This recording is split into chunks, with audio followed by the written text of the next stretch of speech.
Okay, guys, we're going to go ahead and get started. First thing, go ahead and send me your text or your attendance if you haven't already done it. 513-494-6162. Text logic control and your first and last name. And then before we start, I want to ask you guys a question. You may or may not know this university sent out an email. We're supposed to go back Monday. We go back meeting face to face. And to be honest with you, I don't know if I'm 100% comfortable doing that yet. The main reason is I think I mentioned to you guys that I'm my mom's caretaker. I have four siblings. My brother passed away not too long ago, so but I'm the only one that's single now. So I have the luxury of moving in with my mom, and I take care of her. She's about 80 years old. She's in a wheelchair. And so she's a little nervous about me coming to campus. But I think as time passed, she's gotten more comfortable with it.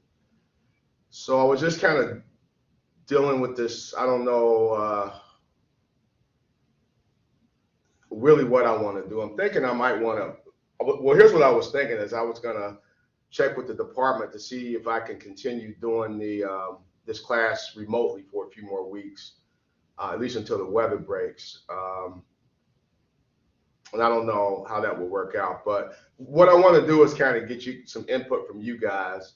If you, and I think what I'll do, this thing enables me to do like I've never worked the bolt or the pole, but I want to get your feelings on if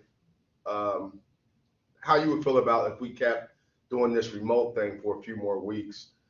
The presentation of the class for the next couple of weeks is strictly, it's going to be PowerPoints.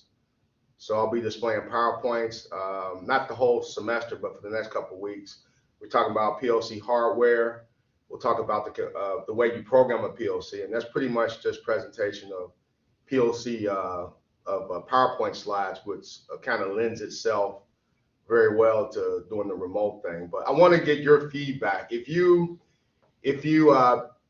like meeting by the web remotely, if you're either okay with meeting remotely, I'm going to do a poll. If you're okay meeting remotely, continuing to remotely for a couple weeks, I guess say yes.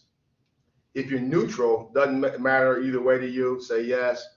And if you rather not, if you rather go face to face, say no. Now I don't know, I've got to see how this poll thing works. I'm gonna send out a poll and you go ahead and respond to it. I'm going to think about it. And I do know that on Monday, I don't want to be face to face because I need some time to process what I'm going to do. So I hope that doesn't mess you guys up with your other classes.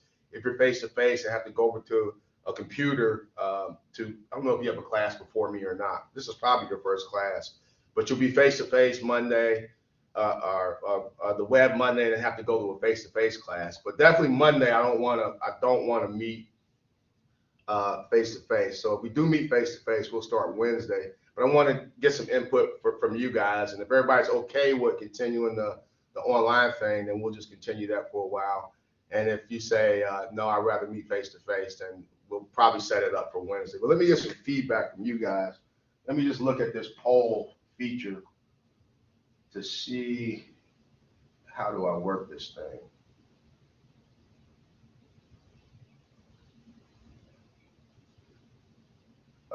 Let's see, polling. Now I can't see your name, so if you don't worry about if you were, you're gonna know who I am. I mean, I don't really care either way, but I can't see. All I can see is the I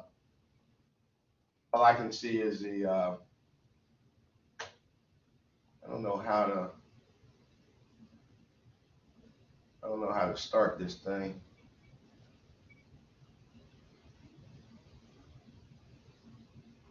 Let's see, start. Can you guys see that? Yeah. Can you see that? Okay, go ahead and respond to it. Wow, this thing is pretty neat. I like it. What are you eating, Jacob? Chex Mix. Okay, 16, 2 no, 5 people didn't respond. 4 people didn't respond. Can you guys see the results of this or not? No, we can't. We got 20 say yeah, they're okay with it, and there's 2 people that's no's. Whatever's easiest for me. Okay, thank you, Jacob. Jacob says whatever's easiest. Dan says everyone. Dan, I didn't get that. I just saw everyone. What does that mean? He did like a little up arrow as agreed. Oh, okay, great. Thank you. You can see I'm not tech savvy. I don't have a Facebook or anything. I don't know what that stuff means. Well, it looks like I still have 3 people not responding. I don't know if they're asleep. They just don't want to participate like Congress. They don't have an opinion. So it looks like 20 people say they're okay with continuing face-to-face, and 2 people are not. 3 people, no response. Now, the 2 people, I don't know who you are, but the 2 that don't want to continue online, I don't know if you want to do this or not, but I like to not now, not on this internet thing, but I would like to, if you don't mind, I'd like to just maybe talk to you personally, just to kind of pick your brain a little bit to see what you're thinking. So you don't have to, but the 2 people that are opposed to continuing online, maybe you can send me a text sometime this afternoon after class or whenever you find that convenient, and I'll just talk to you to see kind of where you are and just kind of pick your brain a little bit. And then Monday we'll have this discussion again. I'll let you know which way we'll go. Definitely though, Monday I want to be online, and then if we do go face to face, we'll start that on Wednesday. So guys, thank you for participating. Hopefully my 3 no responders there, you will maybe give me some input later on, some feedback. But it looks like overall people are okay with it. Let me just write that down. 22 no response, no yes. Okay, thank you guys. And next, we are, well, I should say I am behind. I think with the holiday, and then there was that one day it was a bad day. I had a lot of technical difficulties. So we actually just finished week 1 stuff. So what I want to do is I want you to just kind of look down this list, and I decided I'm going to activate the quiz over the weekend. I'll leave it open all weekend. And that quiz is going to be over week 1 material, which this objective sheet, this is the only module I have a objective sheet for, only because I don't have any PowerPoints or anything for this. I want you to know what concepts to study. In the next few weeks, we'll go through, it'll be more PowerPoints, and you'll kind of just follow the PowerPoints and study those for your quiz information. But for this, I have this list of objectives. So I just want to take a minute to kind of look at these 19 points and see if there's anything that I need to clarify, anything you might have questions with. The very first one I'm actually going to talk about today. Number 1, it says understand the main difference between the PC and the PLC. So we're going to talk about that today. So don't worry about that one. But the other 18 here, look down that list and see if we need to discuss anything on there or clarify anything. Anybody have any questions about anything number 2 through 9 on the objective sheet? Any questions or comments? I'm basically going to take this sheet and turn it into the quiz.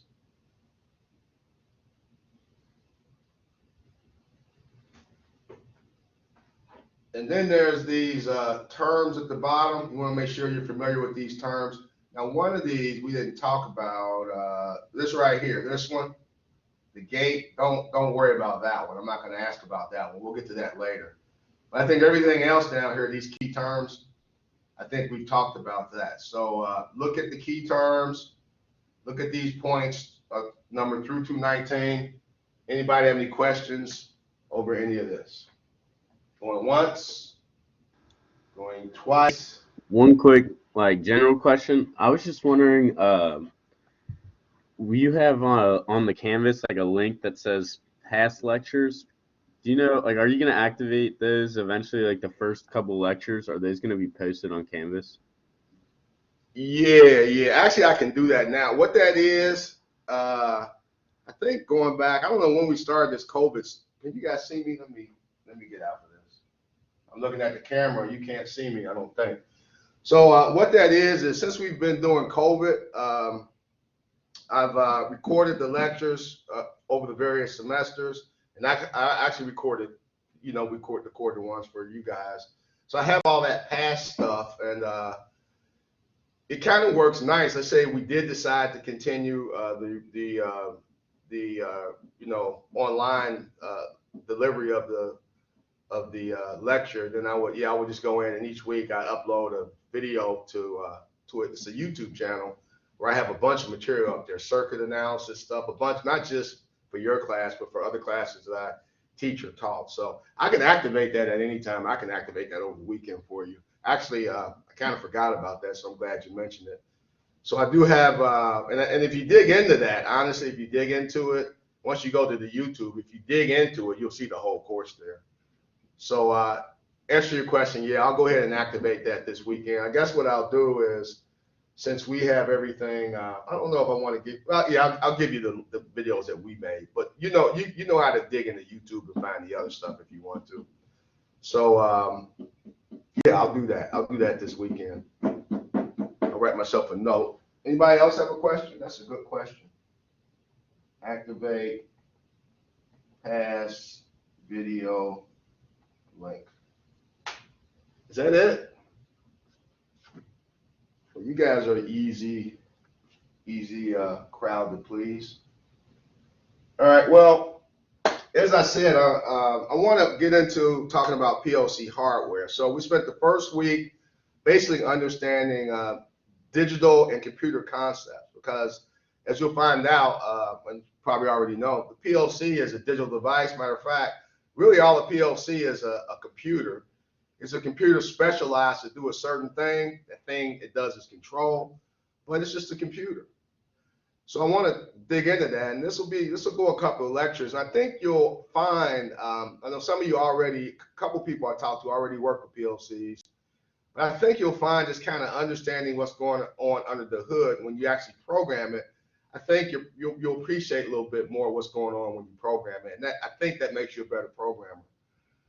So I want to start by doing one thing though before we get into that.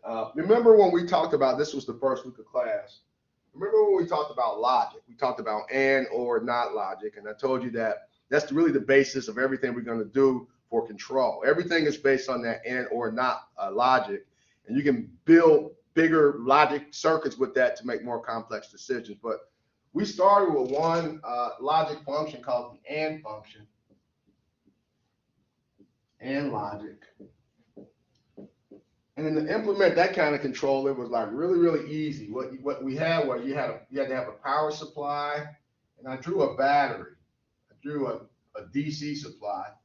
So you had a power source, and for and logic, you had to have at least two switches. Now remember, we call these switches, we're going to call these inputs. So I got an input A, I got an input B.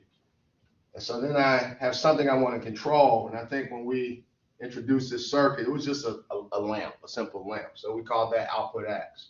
So this is the way I drew that circuit. And I want to show you another way to think about this. And actually, electrical engineers, they draw circuits like this, but control engineers, in the old days, when they actually did this logic stuff, it was all done with switches and relays. They used something called a ladder diagram.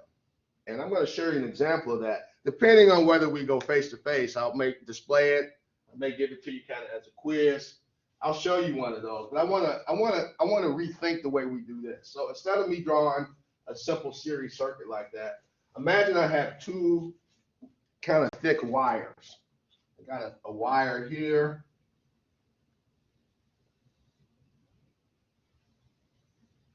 And I got a wire right here. What I'm going to do, Let's just call this one right here. We'll call this, I don't know if you guys can see this low. We'll call this L1 for line 1. We'll call this L2 for line 2. And then that battery, that source, that power source, what I'm going to do is put it like right here. And connect it to that wire, and connect it to that wire.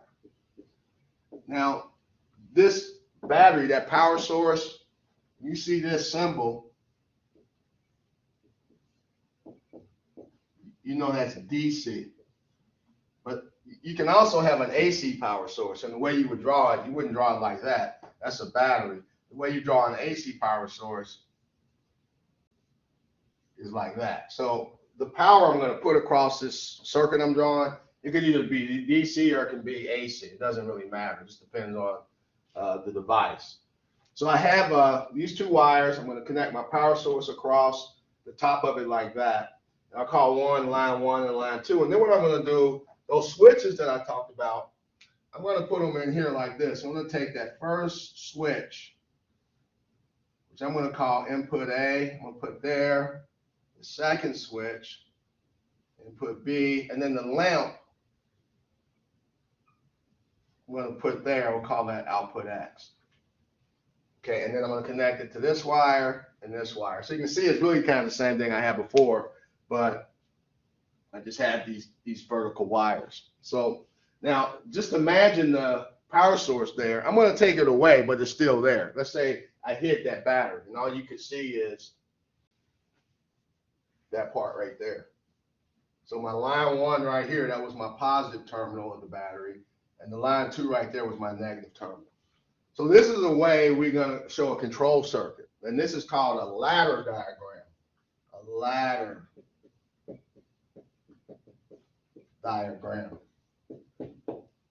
And because if I keep doing this in this ladder, I can put a ladder, the part of a ladder, you got the part that goes like that, that's called a rung. So if I keep putting these circuits in here, I might do another. Maybe I have a circuit here, a switch here. Maybe I'll OR this one like this. So maybe I got another input. I got an input C, I got an input D, and maybe it's controlling something else. Maybe it's controlling, well, let's just do another light bulb since that's all we know. So I'll call this output Y or something. The thing is, I can keep putting these rungs across there, and it kind of reminds you of a ladder.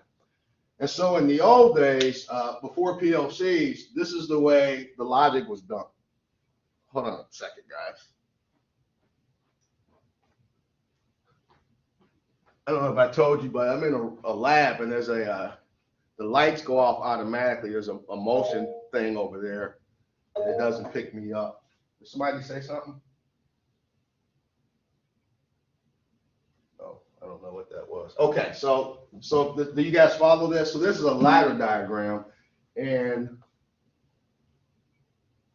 oh, okay, Cal says it was an accident. And this is actually the way. This is actually quite interesting, and at some point, I'll show you a example of this, an actual example, and it's actually kind of interesting. You know, my hat goes off to the guys back in the days, like I guess the early 70s and before, when they had control circuits like this, and you'll see that this can be rather complex. But one of the main thing that the PLC does is it replaces all of this. It makes life a lot easier.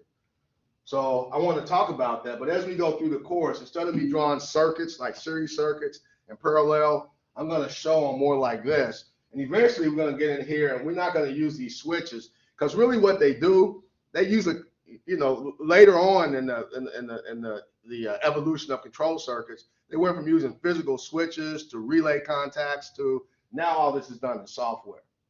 And so we're going to replace these switches with relay contacts. And you remember the way the relay works, that relay, that part that moves, you know, you can have a contact here. That was our normally open contact. Or you can have a contact here. Remember, you had the spring that pulled that pole up, and it can touch that top contact. That would be my normally closed. Well, the way we represent that normally closed contact is like this. This is a relay contact, and you just put a line through it. This is a normally closed relay contact. And the normally open is the same thing without the line. So we're going to replace these inputs with these. but these are physical relay contacts.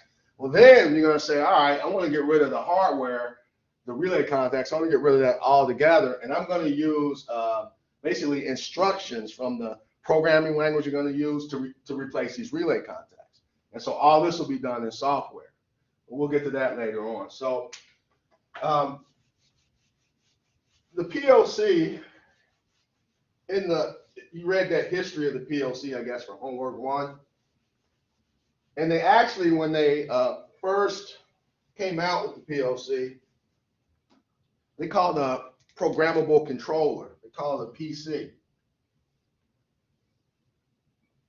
A programmable controller. And it was right around the time that personal computers started to become popular. And so to separate a PLC from a personal computer, because this could be a programmable controller, or this could be a personal computer, at some point they just stuck an L in there. So they call it a programmable logic controller. So I want to just kind of compare these two devices, maybe kind of talk about how they're the same, and then but there's some differences that I want to point out. And actually, one of our PowerPoints, we'll get into the details of the differences between these, because that may be one of your exam questions. Talk about the differences between a PLC and a PC. So we'll see. But anyway, basically a PLC is a computer. Now, if you go back a couple lectures ago, I mentioned to you that when you talk about computers, most people think of basically your laptop, or I have a desktop computer right over here. People think about those devices as computers, but actually, generally speaking, a computer is anything that contains a special type of chip called a microprocessor. And nowadays, there's a whole lot of devices that contain microprocessors, and they can make microprocessors really, really, really small. When they take microprocessors and they shrink them down and they install them in things like microwaves or refrigerators, they call it an embedded system, but really it's a computer. So your cell phone, I mean, just think about your cell phone. You know what you do least on it? You know what you do least on your cell phone? You do least. The thing you do is talk. It's a phone, but people do everything. You use it for to compute. You use it for GPS. You use it to play games. It's a computer. So anything that contains a microprocessor is a computer. So PLC has a microprocessor in it. It's a computer. But there are some differences between the two.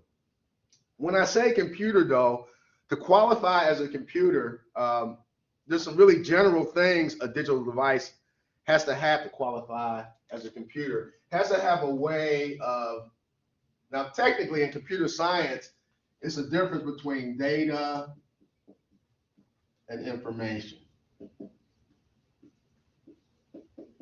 And I'm gonna I'll use these words kind of synonymously. I can't even say the word. But really, strictly speaking, information is data that's been processed. But basically, a PC, you have to have a way to put data into it. So you got to have some kind of way to input data. And you got to have a way to get data or information out of it. So you got to have a way to output the data. Now, if you go back to your cell phone as an example, well, you have a couple inputs on your cell phone. It's a computer, has a microprocessor on the inside of it. Some of the inputs would be where there's a keypad. You can text or you can dial a number. That's an input. You have a touch screen because you can, you do all that swiping and everything you do on your screen. That's an input. And actually, you may not realize it, but there is on the inside of your cell phone, on the side of it or somewhere, there's something called an antenna, which is a device that allows you to basically, it radiates electromagnetic energy, the radio wave. You're talking on the radio wave. That's an input. The antenna, the microphone is an input. We could keep going on and on and on with this name game, but you got to have inputs. So computer has to have inputs. Some of the outputs would be the speaker. The antenna can actually be an input or output. The screen is an input, and since you can see it, it's an output. So there are inputs and outputs. And then you got to have somewhere to store information. So there's memory. And then you got to have something to control this thing, the brain of the computer. They call that a CPU, or central processing unit. So just think of that like the brain of the computer. And actually, I use this CPU, I call it the microprocessor, but really what you have, the CPU is like this, central processing unit, and the microprocessor is actually a part of that. There's some other things inside the CPU to make the CPU what it is. But I use CPU and microprocessor, at least in this class, to kind of one and the same. But you got to qualify as a computer, you got to at least have these 4 parts right here. And a PLC has that, your phone has that, a microwave that's programmable has that. Anything that will qualify as a computer is going to have this. But there are some differences between the two. Basically, 2 main differences between a PC and a PLC. One difference is that how do I say, a PLC is a computer that's been kind of hardened or designed to work in an industrial environment. And it can withstand high temperatures, it can withstand a lot of dirt, it can withstand a lot of vibration. It's like a computer, a heavy duty computer, it's been hardened. And so that's one of the biggest differences, is that this is designed to work in industry, in an industrial environment. Another difference is on a PC, your PC can well, they call it multitasking, but that really doesn't exist. But what is multitasking? Anybody, what do you mean when you say a computer is multitasking?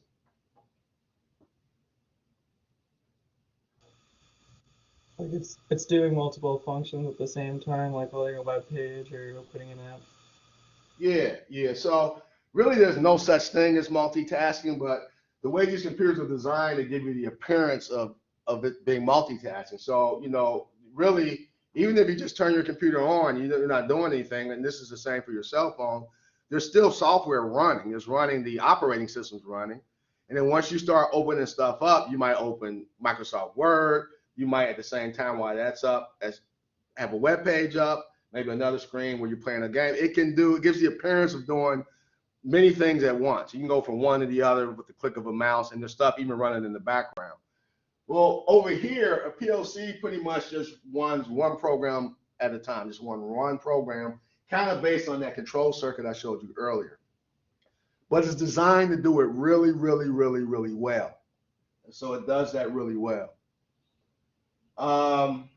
Another difference is that and I'll show you a picture here, is that these devices, you have these input devices and output devices. The main input device on the PC is probably the keyboard, but there's other input devices. You can have a mouse, that's an input device.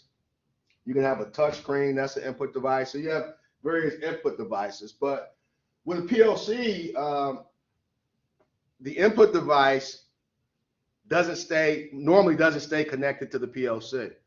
So what happens is you program the input device. Let me say that another way. You program the PLC using the input device, and once you move the program from the input device to the PLC, you can really disconnect the programming device. You don't need it anymore. So if you were to walk into, let's say, a factory and you see a PLC, it really kind of looks like maybe a rack on the wall or something, maybe sitting in a cabinet, and there's no keyboard, because once it's running and doing what it needs to do, you really don't need the input device. You don't need the keyboard. So that's another difference. Now, in the beginning, in the old days, some of the early PLCs, and I actually have one. I didn't bring it with me today. If I can think about it, I'll bring it. But they used to have a handheld programming device where you would actually, it had memory in it, and you can actually put in your logic, and then there was a button that allowed you to hit it. Maybe it's a download button where you download the program from the memory of the programming device into the PLC or the CPU, and at that point you can unplug the programming device and just tell the PLC to run. It'll start to do its thing. Nowadays, typically what they do is they'll have a PLC, and then the method of choice now to program a PLC, they'll actually have another PC. There's a PC. And so they'll have that connected to the PLC. You can actually do all your programming through the PC.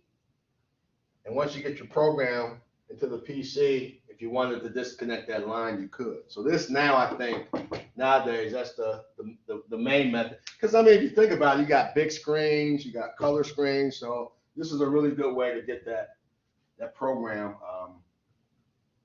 into this. And I was talking to, I think it might have been Jacob. One of you I was talking to on the phone, or maybe email. I was talking to a student, and they were into the Arduino stuff. It was some interest, I don't know, a few years ago, where they actually will take an Arduino and Arduino is really kind of we call it a microcontroller. It's not really a microcomputer, it's a microcontroller. But they took the Arduino and just kind of put it inside of a hardened shell.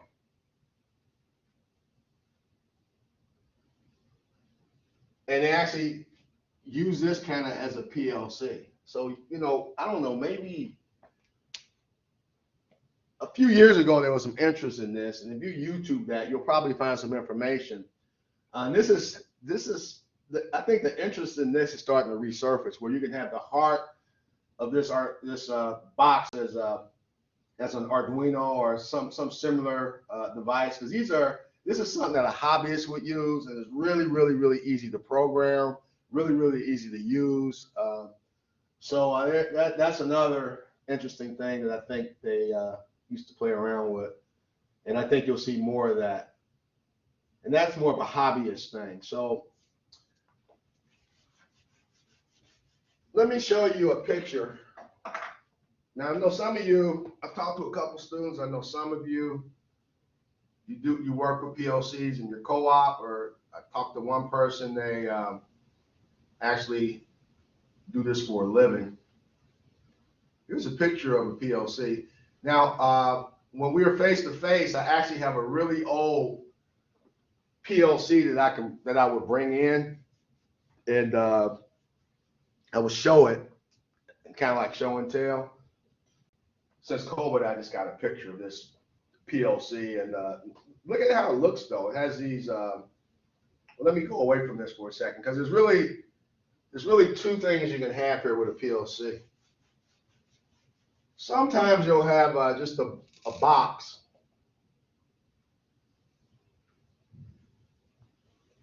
And you'll have these connection points. So maybe there's some screw terminals like right here. Maybe there's some screw terminals to connect inputs to. And then you have some more screw terminals to connect outputs to. Now by inputs, I mean like switches or sensors, and outputs, I mean whatever you're going to control. So you just have this unit, this box, and it has some screws in the front that you can connect inputs and outputs to, and usually there's little lights on here, LED lights, but the point here is it's just one solid box, where what I just showed you a picture of, I'll go back to that, it's not really one solid box, it's actually some modules. If you zoom in on that, these are actually independent pieces, so they use the term module here. So you have this is a separate piece. You can actually unplug these modules and take them out. So right here at power supply, and if I jump over here to the IO system, this right here, that's a module. I can actually pull that out, and there will be a slot there, and I have a slot, a space where I can plug that module into, and on the module they have a plug that plugs into the chassis or the backplane of that PLC. So basically, I guess what I'm saying is, the first thing to note about PLC hardware is, like when you're choosing the PLC, we have what they call fixed IO and modular IO. So fixed means you just have the box, there's a certain number of inputs, and there's a certain number of outputs, and you're stuck with that. Modular Modular PLC is what you see in front of you. You have these modules you can actually plug in and plug out, or take in and take out. And so there's advantages, I think, for like small control processes, really small control processes. Maybe you're gonna have a PLC control your garage door. You don't really need a modular PLC. You can use a small, and they make PLCs as small as a pack of cigarettes, up to very, very large PLCs. And actually, since a PLC is a computer, pretty much whatever you can do with a computer, you can do with a PLC. And what I mean by that is, well, you can have a single computer, or you can have a computer connected to another computer, so you can have computers talk to each other. And if you have a bunch of computers connected together, you call that a network. You can do the same thing with PLCs.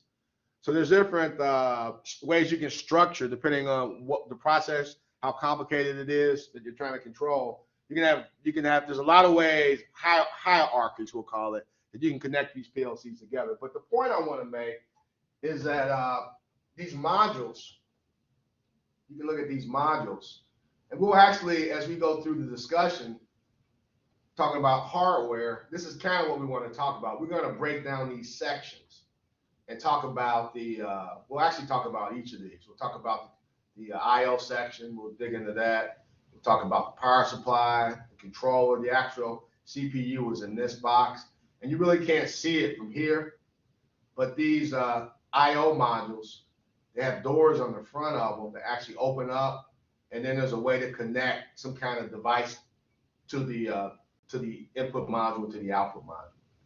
So fixed IO and modular IO, two terms you want to kind of be familiar with. So I made this PowerPoint. My PowerPoints are kind of cheesy. This was, I think I told you back in 2004, I took the whole summer and just put everything in the course on PowerPoint. And instead of using the PowerPoint, since I got rid of the book, I didn't really feel right using the book. I didn't feel good doing that. So I just kind of made my own PowerPoints from my notes. And so these are not as colorful and as beautiful as you guys might be accustomed to. I just made plain PowerPoints. But I want to just kind of get an overview of PLC. So a PLC is what we call, it's a solid state device designed to perform logic functions previously accomplished by electromechanical relays. We already showed you how that works. We showed you how you can connect and, or, and not circuits using switches and buttons, and we replace those with relays. And I'll show you, again, I'll show you an old-fashioned control circuit using switches and relay contacts. But the PLC replaces all of that. And the term to remember here is the term solid state. You may or may not have heard of solid state electronics, but basically what that is, kind of related to, you guys know that silicon is important in electronic devices, right? Electronic devices, we have, Silicon Valley. We have solid state devices are basically electrical circuits that have no moving parts. They're not discrete parts. They're circuits that basically are made into what we call a chip, a silicon chip. And so I guess for purposes of this class, just think of a solid state device as being strictly electrical. It has no physical moving parts. So a PLC is solid state, as a solid state device. Now there can be relays in the output module. So I guess that doesn't qualify as solid state. But if you looked at that video that we showed you with Jeremy in it, he showed you some solid state relays. He didn't really talk a lot about them, but at some point in that video for your quiz 1, he pointed to some solid state relays. So there are electromechanical relays, but there are also solid state relays that, again, they have no moving parts. So there's a couple of ways we can do that. You want to know what the term for quiz and exam purposes, make sure you know what the term solid state means. Solid state means no moving parts. It's all done electrically.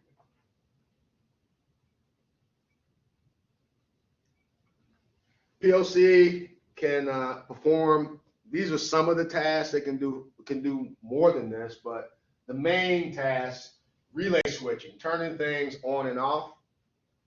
But we can also count, calculate, compare, and it says analog signal processing. What the heck does that mean? Analog signal processing. Well, most of the time, you connect something to the input module of a PLC.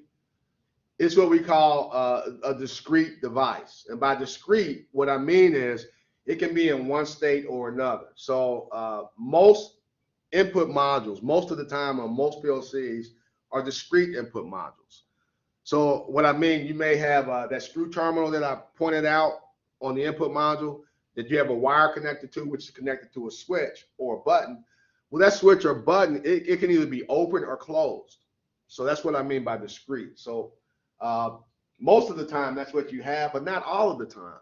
Sometimes maybe you want to monitor some kind of control system where when the temperature reaches a certain point, you want some action to take place.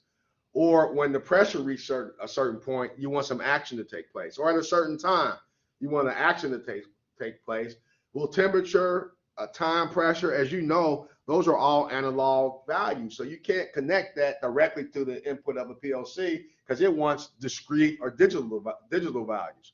So what we got to do is we got to do something to that analog signal and put it in a form that the PLC can understand. And that's what we mean by analog processing.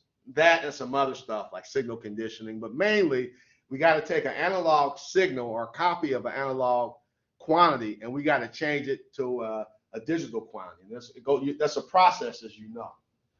So that's what we mean by analog signal processing. Probably the most important thing I'm going to say today is this. This is the slide with the fewest words on it, but if you got this. And by the way, I forgot to tell you guys, I think I mentioned the next couple of weeks is just going to be all PowerPoints. You know how you can go to PowerPoint and you can print out the pages? And I actually have a copy of this. I'll show it on Monday.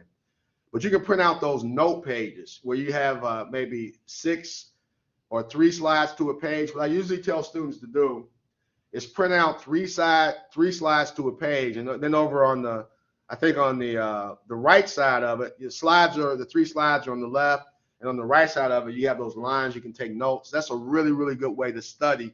Because what I tend to do, I don't really like teaching off PowerPoints. I like working on the board. But with this stuff, there's really no other way to do this other than showing you PowerPoints. So I tend to go through and I point and say, well, this is important. Put a mark by this or jot down some words about that. And if you have those note pages, it's a perfect way to study for a quiz or exam for this class when I'm using these parts. So just a side note. So this is the one that you want to mark though. The PLC is an event-driven device. That's another difference, major difference between a PLC and a computer. Basically, a computer, you turn it on and it starts. It's running through a program. Even if you bring up, let's say, Excel or Microsoft Word, it's doing things in the background, even if you're not interacting with it. It's things are running in the background, and then when you start to interact with it, you have these many programs running that we could talk about, but we won't. A PLC pretty much has one program running and is waiting for an event to happen. Now, when we're talking about the PLC in this class, we'll talk about the virtual devices and field devices, like a baseball field or a soccer field. The field is anything outside of the PLC. And that's anything you can touch. I guess you call that hardware. And then we have things that happen inside of the PLC. That's the virtual stuff that we're going to talk about. So basically, when you see the PLC as an event-driven device, what I mean is the PLC is just going to, when you turn it on, it's going to sit there and wait for something to happen in the field. We call that an event. It's going to wait for some actor, something, a person, a machine. It's going to wait for something to open or close a switch, a button, to do something, and it's going to respond to that action. Unlike a computer, which is just going to run through the program, the PLC is not going to run until some action happens, depending on how you wrote the program. So this is an important concept. You want to remember this. The PLC is an event-driven device, which means it's not going to do anything until some action takes place in the field, and it's going to respond to that action. And by action, I mean the opening or closing of a button, the movement of a lever. Something has to happen in the field outside of the computer, outside the PLC. We mentioned that in order to be a computer, you have to have certain parts, and this says parts of a PLC, but really you can say part of anything that we call a computer. You got to have a CPU. CPU is the central processing unit. Basically, it's where everything takes place. It's where the clock, we talked about that clock circuit, it's in there. There's something called an arithmetic logic unit, it's in there. The main thing, though, that's inside of the CPU is called the microprocessor. Now, for purposes of this class, I'm going to use microprocessor and CPU as if they were the same when we talk about it, but really, the CPU is a larger box and the microprocessor is inside of the CPU. I showed you in the picture of the PLC, the I/O section. So you got to have a way to get data into the PLC. You have to have a way to get control signals out of the PLC. And we do that with those modules, those input and output modules. And then there's a power supply. Now that power supply can be, it can provide this, we can talk about different voltages. Of common voltages for a PLC, the voltage, first of all, can be either DC, it can be direct current, it can be AC, alternating current. And the most common AC voltages are 120 volts AC and 240 volts AC for a PLC. And a really, really common DC voltage level is 24 volts. You'll find that a lot, 24 volts. But you got some kind of power supply. And then I already mentioned the programming device. You got to have a way of, when you write that program, and there's, PLCs can be programmed using many different types of languages. But by far, the most common type of language is called ladder logic, or relay ladder logic. And that's the reason, as we get into that, you'll see that if you know how to read a control ladder, like the one I introduced at the beginning of the lecture, if you're a plant technician and you're schooled in how to read that ladder, if you were to go and look at a ladder diagram program for a PLC, you probably would understand it because the symbols used kind of mimic electrical symbols that you would use on that control ladder schematic. And so what you would do is you enter that into the programming device, as I said before, and typically the programming device has its own memory. It itself might be a computer. And once you get the program built and edited, then you can move the program from the programming device to the CPU, and then you can, at that point, if you wanted to, you can unplug the programming device. But a PLC has to have all these parts, as will any kind of computer. But it'll be laid out a little bit differently with a PLC. And this kind of shows that, because we mentioned some inputs on the PC, might be the mouse, the keyboard, the screen, the microphone. There's a lot of, you can have one of those pins that you have on those tablets that you guys write on. Those are all input devices. But on a PLC, you have these modules. And I mentioned this before. You have these modules that you can use in the I/O section. So you have this one over here, which I can connect input devices to, buttons and switches and stuff like that. And over here, the term load, that load, in my schematic drawing, we had our load as a light bulb. Whatever you're controlling is what you're going to connect to the output module. So you're going to have these inputs and outputs, not like a computer. It'll be more these modules where you can connect buttons and sensors to it, or devices you want to control. And then, as I said, you got the programming device, and then you have the power supply. Now notice the CPU has two parts on it. You have two parts on the CPU. You have it's shaded CPU and memory, and we consider that as one box, but we'll talk a little bit more about memory later on. So I'm running out of time, so I'm going to go through this kind of quickly. So this is some devices, input devices and output devices you can connect up. I want to move to this slide though. Virtual devices, basically, a virtual device is something that it's not hardware, it's software. You can mimic it. It's a hardware device you can mimic with software. Okay, so the main three virtual devices are relays, timers, and counters. Now, I'm out of time, but this slide right here, I want to get to this slide, so I guess I'll do this on Monday, because this really speaks to the differences between a PC and the PLC, and it talks about how we're going to use it to control stuff. So I have this really basic example I want to go through. So I'll go on Monday. We'll kind of rush through this slide, and we'll get back to this point and talk about it, and we'll keep going with the our discussion of PLC hardware. Guys, sorry I went over. Remember, on Monday, we will meet via the camera, and then after that, we'll figure out which direction we're going to go. And again, if you were one of the two people that would rather not continue meeting with the camera, you don't have to, but I would appreciate it if you sent me a text, and maybe we can talk, and let me just drill down into what you're thinking and your reasons, and then that'll make a decision on how I want to move forward with the class. Guys, I know you got other classes to go, so I'm gonna end the class here. But I'm gonna stick around for a couple minutes in case people have questions. Well, guys, thank you for hanging in there with me. Have a great rest of the day. Have a great weekend, and I'm gonna wait around in case you have questions or comments, and then we'll call it a day. So have a great rest of the day, guys. If anybody has any questions, let me know. Did I see a hand? Thank you. Oh, Jacob says, can you connect multiple rungs together? Jacob, I don't know if you're still there or not. So a rung is its own thing. It's its own thing. Each rung is its own thing. So we'll bring that back up on Monday. Let's talk about that. Can you explain the difference between discrete? Yeah, let me, am I on the camera still? Hold on a second.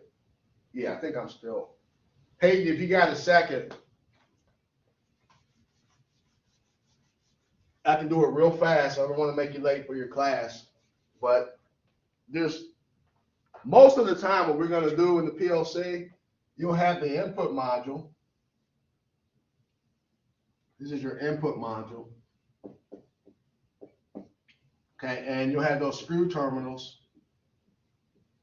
And most of the time, or often what you'll do is you'll connect like a switch to this, or you'll connect a wire maybe with a button to this. And that button can be pushed or not pushed. It can be open or closed. That switch can be open or closed. So a button or a switch can be in one state or another. Either it's on or off, either it's pushed or not pushed. That's what we mean by discrete. So when this is pushed, basically what happens is when that's pushed, inside of the PLC, inside of it, when that's pushed, the way the PLC is going to recognize that that button is pushed or that switch is closed, it's going to record a binary 1 somewhere. We'll talk about where and how that works. But the way it knows if that button is pushed is it's going to record, if it gets a signal because that's pushed, it's going to record a 1 somewhere. And if it's open, it's going to record a 0 somewhere inside of the CPU. So that's what we mean by discrete. It's going to be in one condition or another. But if I wanted to control something based on temperature, well, temperature isn't open or closed. Temperature, maybe if the temperature reaches, let's say, I don't know, 100 degrees in some process. It starts out low and it moves up to 100. That's an analog signal. So how do I get this module to respond to an analog signal? Well, you can't do it like this. This is a discrete thing. It's either on or off, open or closed. So that's a process. If I wanted to do that, what I have to do is I have a module, not a discrete module, but this module, I will send in an AC signal, which is continuous. It's analog, but that signal, some kind of way I got to change that into a code that consists of zeros and ones. So I don't have to do that here because a closed switch is already a 1 and an open switch is already a 0. But how do I record zeros and ones if I have a continuous signal, if I have something that's analog? That's the process that I was talking about. And this is called, that process that we'll talk about a little bit, there's something called analog to digital conversion, and we kind of went through it the first week where we sample points in here and we record a code, a series of zeros or ones. That's kind of what we do here. So hopefully that clarifies it if you're still out there. You still there? Okay, thank you, Peyton. Appreciate it. Let's see, I still have 3 people. Anybody else? Questions, comments, concerns, thoughts, ideas? John, are you there? I know another Jonathan Wagner. There's one that works in the lab center. Jonathan Wagner, same exact name. Okay, well, looks like nobody else has questions. I'm going to go ahead and sign off then. Guys, thank you. Good questions you had today. I'll see you on Monday, and then we'll decide how we're going to move forward with the class.